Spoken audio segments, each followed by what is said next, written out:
ओम शांति। आज 9 अक्टूबर 2023 की साकार मधुर मुरली। आज की मधुर मुरली के सार में मीठे मीठे बाप दादा ने कहा, मीठे बच्चे जितना याद में रहेंगे, पवित्र बनेंगे, उतना पार लौकिक मात पिता की दुआएं मिलेंगी। दुआएं मिलने से तुम सदा सुखी बन जाएंगे। प्रश्न, बाप सभी बच्चों को कौन सी राय देकर कुकर्मों से बचाते हैं?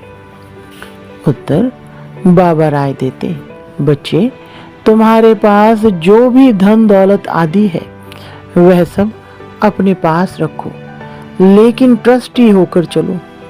तुम कहते आए हो, हे भगवान यह सब कुछ आपका है।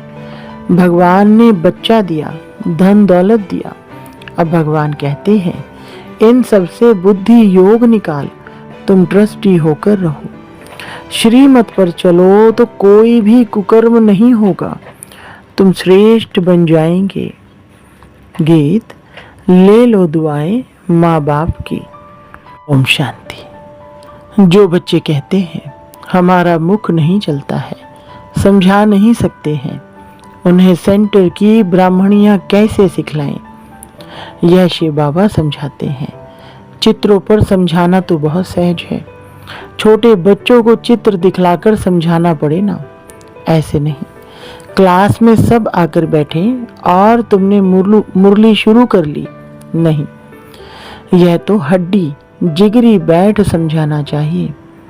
बच्चों ने गीत तो सुना, एक है पार लौकिक मात पिता जिसको याद करते रहते हैं तुम मात पिता, वह है सृष्टि का रचयिता। मात पिता जरूर स्वर्ग ही रचेंगे। सतयुग में स्वर्गवासी बच्चे होते हैं, यहाँ के मात पिता खुद ही नरकवासी हैं, तो बच्चे भी नरकवासी ही पैदा करेंगे। गीत में कहा, ले लो दुआएं माँ बाप की। तुम जानते हो इस समय के माँ बाप तो दुआएं नहीं देते, स्वर्गवासी दुआ करते हैं, जो दुआ फिर आधा कल्प चलती है, फिर आधा कल्प बाद श्रापित हो जाते हैं। खुद भी पतित बनते तो बच्चों को भी बनाते हैं। उसे आशीर्वाद तो नहीं कहेंगे, श्राप देते देते भारतवासी श्रापित हो गए। कितना दुख ही दुख है, इसलिए मात पिता को याद करते हैं। अभी वह मात पिता दुआएं कर रहे हैं, पढ़ाकर पतित से पावन बना रहे हैं। यहाँ है आसुरी संप्रदाय, रावण राज्य, वहाँ है दैवी संप्रदाय, राम राज्य। रावण का जन्म भी भारत में है। शिव बाबा जिसको राम कहते हैं, उनका जन्म भी भारत में है। तुम जो वाम मार्ग में जाते हो तो भारत में रावण राज्य शुरू होता है, तो भारत को ही राम परम पिता परमात्मा आकर पतित से पावन बनाते हैं। रावण आते हैं तो मनुष्य पतित बनते हैं। गाते भी हैं राम गयो रावण गयो, जिनका बहु परिवार है। राम का परिवार तो बहुत छोटा है और सब धर्म खत्म हो जाते हैं, सबका विनाश हो जाता है। बाकी तुम देवी देवताएं रहेंगे। तुम अभी जो ब्राह्मण बने हो वही ट्रांसफर होंगे सतयुग में। तो अब तुमको माँ बाप की दुआएं मिल रही हैं।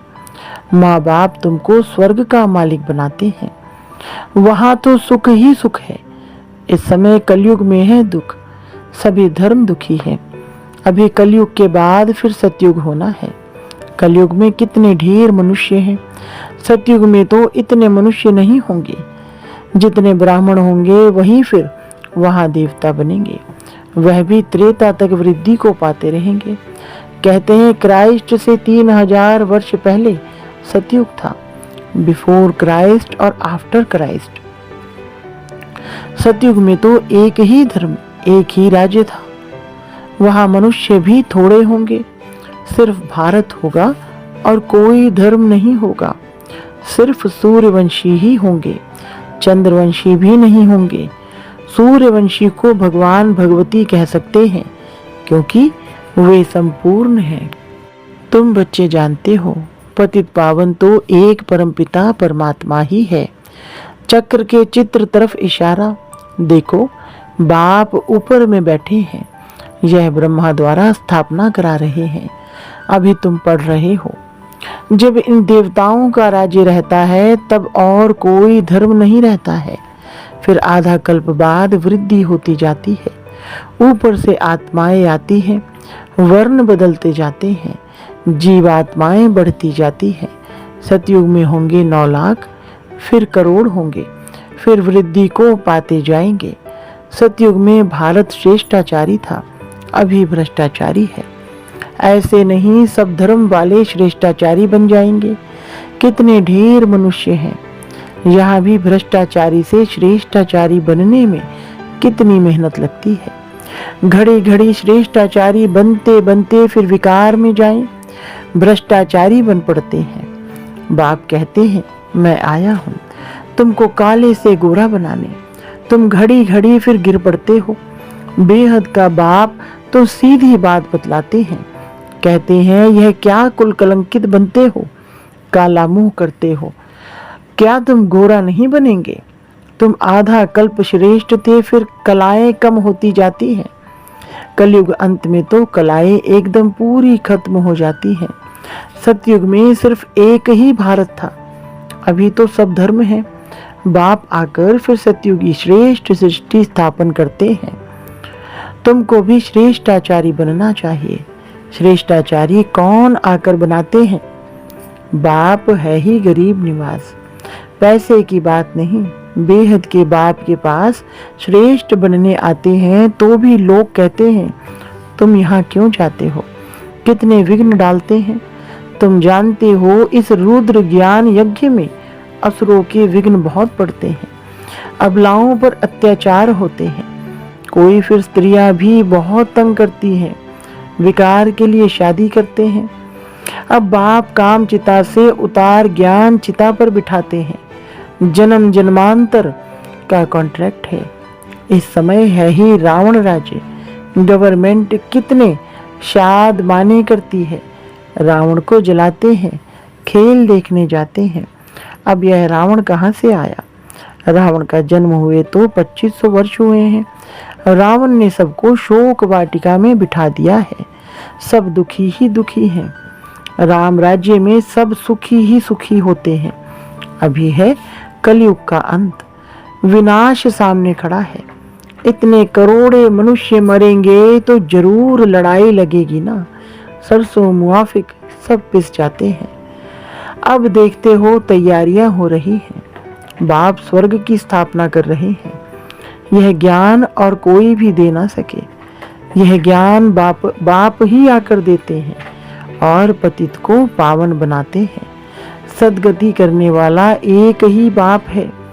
सतयुग में है ही सद्गति, वहाँ गुरु की दरकार नहीं। अभी तुम इस कॉलेज नॉलेज से त्रिकालदर्शी बनते हो। सतयुग में लक्ष्मी नारायण में यह ज्ञान बिल्कुल नहीं होगा। तो फिर परंपरा से यह ज्ञान कहाँ से आया? अभी है कलयुग का अंत। बाप कहते हैं, तुम मुझे याद करो। स्वर्ग की राजधानी स्थापन करने वाले बाप को और वर्षे को याद करो। पवित्र तो जरूर रहना पड़ेगा। वह है पावन दुनिया, यह है पतित दुनिया। पावन दुनिया में कंस, जरासंधि, हिरण्यकश्यप आदि होते नहीं। कलयुग की तो बातों को सतयुग में ले गए हैं। शिव बाबा आए हैं कलयुग के अंत में। आज शिव बाबा आए हैं, कल श्री कृष्ण आएगा। तो शिव बाबा और श्री कृष्ण के पाठ को मिला दिया है। शिव भगवानुवाच, उन द्वारा पढ़कर श्री कृष्ण की आत्मा यह पद पाती है। उन्होंने फिर भूल से गीता में श्री कृष्ण का नाम डाल दिया है। यह भूल फिर भी होगी। मनुष्य भ्रष्टाचारी बने तब तो बाप आकर श्रेष्ठाचारी बनाए। श्रेष्ठाचारी ही 84 जन्म पूरे कर भ्रष्टाचारी बनते हैं। इस चक्र पर समझाना तो बहुत सहज है। झाड़ में भी दिखाया हुआ है। नीचे तुम राजयोग की तपस्या कर रहे हो, ऊपर लक्ष्मी नारायण का राज्य खड़ा है। अभी तुम थुर में बैठे हो, फाउंडेशन लग रहा है। तुम जानते हो फिर सूर्यवंशी कुल वैकुंठ में जाएंगे। राम राज्य को वैकुंठ नहीं कहा जाता, वैकुंठ श्री कृष्ण के राज्य को कहा जाता है। अभी तो तुम्हारे पास बहुत आएंगे, एग्जीबिशन आदि में तुम्हारा नाम वाला होगा, एक दो को देख कर वृद्धि को पाएंगे। बाप आकर यह सब बातें समझाते हैं।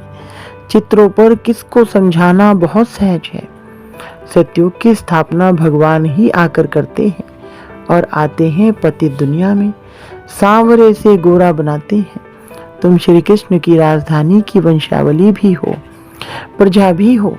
बाप अच्छी रीति समझाते हैं। निराकार शिव बाबा आत्माओं को बैठ समझाते हैं कि आप मुझे याद करो। यह है रूहानी यात्रा। हे आत्माएं, तुम अपने शांति धाम निर्वाण धाम को याद करो तो स्वर्ग का वर्षा मिलेगा। अभी तुम संगम पर बैठे हो। बाप कहते हैं मुझे और अपने वर्षे को याद करो तो तुम यहाँ स्वर्ग में आ जाएंगे। जो जितना याद करेंगे और पवित्र रहेंगे उतना ऊंचा पद मिलेगा। तुमको कितनी बड़ी दुआएं मिल रही हैं। धनवान भव, पुत्रवान भव, आयुष्मान भव। देवताओं की आयु बहुत बड़ी होती है, साक्षात्कार होता है। अभी यह शरीर छोड़ जाकर बच्चा बनना है तो यह अंदर से आना चाहिए। हम आत्मा यह पुराना शरीर छोड़ जाकर गर्भ में निवास करेंगी। अंतमते सोगते। बूढ़े से तो हम क्यों ना बच्चा बन जाऊं। आत्मा इस शरीर के साथ है तब तकलीफ महसूस करती है। आत्मा शरीर से अलग है तो आत्मा को कोई तकलीफ महसूस नहीं होती है। शरीर से अलग हुआ खलास।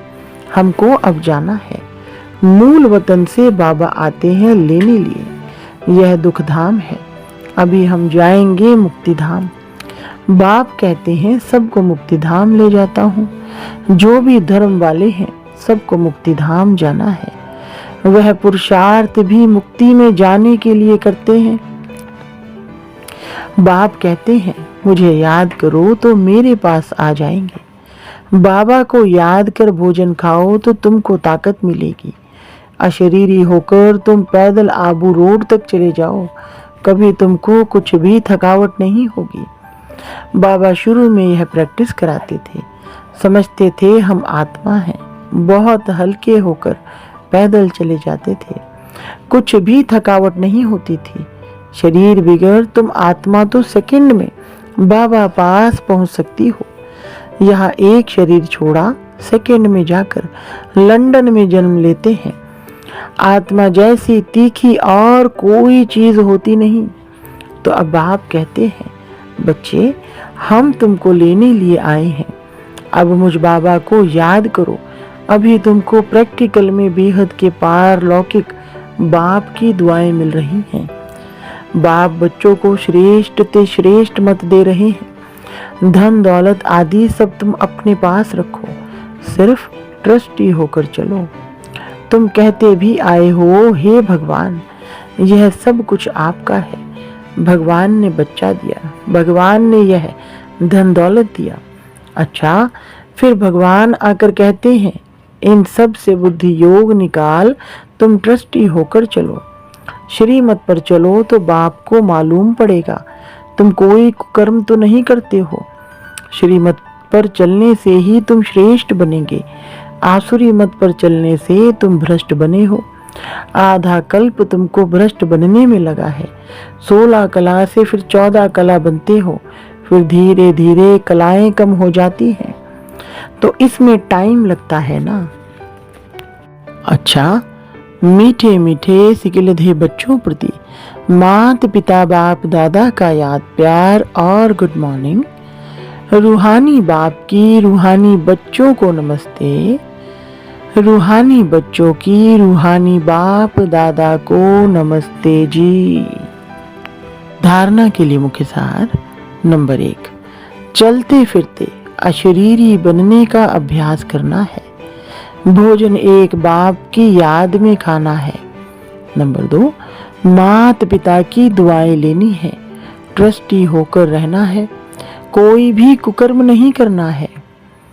वरदान, अनासक्त बन लौकिक को संतुष्ट करते भी ईश्वरीय कमाई जमा करने वाले राजयुक्त भव। विस्तार। कई बच्चे लौकिक कार्य, लौकिक प्रवृत्ति, लौकिक संबंध संपर्क निभाते हुए अपनी विशाल बुद्धि से सबको संतुष्ट भी करते और ईश्वरीय कमाई का राज जानते हुए विशेष हिस्सा भी निकाल देते। ऐसे एक नामी और एकानामी वाले अनासक्त बच्चे हैं जो सर्व खजाने, समय, शक्तियां और स्थूल धन को लौकिक से एकानामी कर अलौकिक कार्य में फ्राग दिली से लगाते हैं। ऐसे युक्ति युक्त राजयुक्त बच्चे ही महिमा योग्य हैं। स्लोगन। स्मृति स्वरूप बनकर हर कर्म करने वाले ही प्रकाश स्तंभ, लाइट हाउस बनते हैं। अच्छा, ओम शांति।